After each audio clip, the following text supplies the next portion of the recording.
Welcome, ladies and gentlemen. My name is Daniel Turcott, and my project is over a bookshelf that I designed and built over the weekend. A need has arisen for me and my wife for something that can hold all of my college textbooks and the various movies that we've acquired as both husband and wife. This bookcase needs to be multifunctional in design, and most importantly, be wife approved. As far as product function goes, it must hold at least a minimum of 360 DVD standard size cases, 150 pounds minimum of weight capacity as far as the books go. It must be portable via hand truck, and it must be small enough to fit through a standard size doorway. It also, for our needs, must conform to an industrial themed aesthetic that we've established. For material requirements, I chose dimensional pine boards and 3/8 plywood. I chose this because it was able to hold at least the 200 pounds estimated that would be on it at any given time, structurally rigid, and it was able to adhere to itself via screws relatively easily. It's also fairly easy to work with. For other material requirements, it's not going to be exposed to the elements. It's not going to be under any extreme conditions, so regular untreated pine boards work perfectly fine.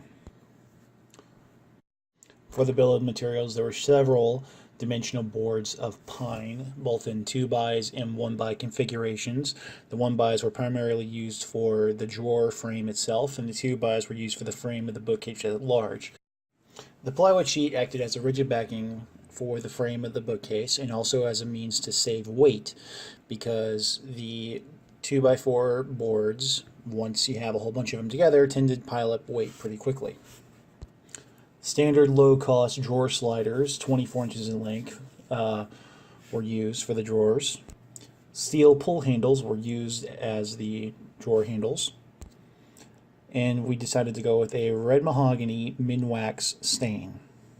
Other hardware that was consumed during this project included the 16 gauge 1 1/4 inch nails, the several boxes of 3-inch and 2.5-inch screws, and the 2 bottles of Elmer's wood glue to hold all the drawers together. Gross cost for all of the materials totaled in $216.22, with a $9.14 sales tax from Missouri, leading to a net material cost of $225.36. For the total costs, once labor is accounted for, it took about roughly 8 hours for it to build, assuming a labor rate of $15.50, leading to a total labor cost of $124.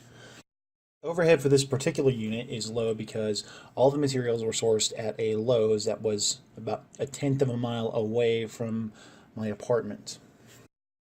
The gasoline cost down to 1 cent used, and the electricity cost for the tools down to about 8 cents, assuming a 12-cent per kilowatt hour rate, and a $2.07 per gallon cost for fuel, leading to a total cost of $349.44.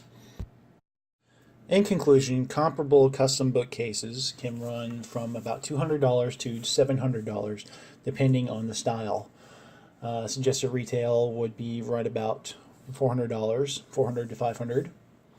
In this particular case, the wife is the customer, so I'm not getting paid, and I can't pay labor costs, which is myself, with hugs. Also, a 2-bedroom apartment is not the same as a workshop. Here are my references that I got all of my information from, and thank you for reviewing this. Have an awesome summer. Goodbye.